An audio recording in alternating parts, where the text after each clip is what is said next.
In question 4, the problem statement says, observe the following pattern and find the missing digits. So what is the pattern? So we are given 11 square is equal to 121. Then we are given 101 square is equal to 10201. Then we are given 1001 square is equal to 1002001. And then using the pattern that is there in the first three squares, we have to complete the square of this number, which is 1 and then 4 zeros. So 100001 square, we have to complete this.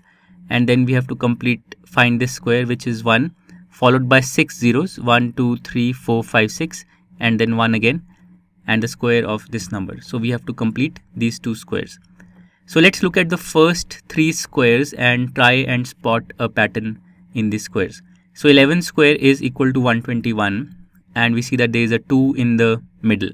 So the square starts with 1 and ends with 1, and there is a 2 in the middle. Then 101 square again has 1 at the beginning and 1 at the end, and there is a 2 in the middle. But then because there is a 0 here, 101 in the number, in the square we have these zeros appearing, so we get 10201. So this is the pattern. Then in the third square we have 1001 square. So the square again starts in 1 and ends in 1, and then in the middle there is a 2 again. And because we had 2 zeros in the number, so we have 2 zeros here and we have 2 zeros here. So this is the pattern that is there in this sequence of squares, and we can use this to find the remaining two squares. So in the fourth square we have 4 zeros between the first one and the last one. So this means that between this one and this 2 we will have 4 zeros appearing, and between this 2 and this last one we will have 4 zeros appearing again.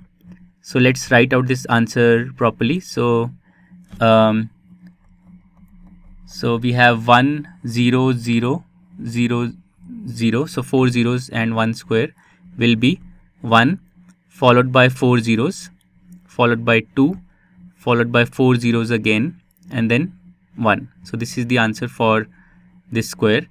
And then in the last part we have 1 followed by 6 zeros followed by 1. So the first digit will be 1, the last digit will be 1, the middle digit will be 2, and then we will have 6 zeros. So 1 2 3 4 5 6 here, and then 1 2 3 4 5 6 here. So this will be the square of the last number.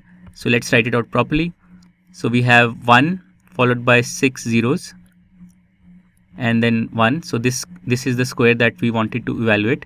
So this will be 1 followed by 6 zeros, then 2, then followed by 6 zeros again, and then 1. So these are the missing squares, and this completes question number 4. To learn more about how QMath can help you crack school and board exams, explore QMath Leap, a live online classroom program run by highly experienced and committed teachers.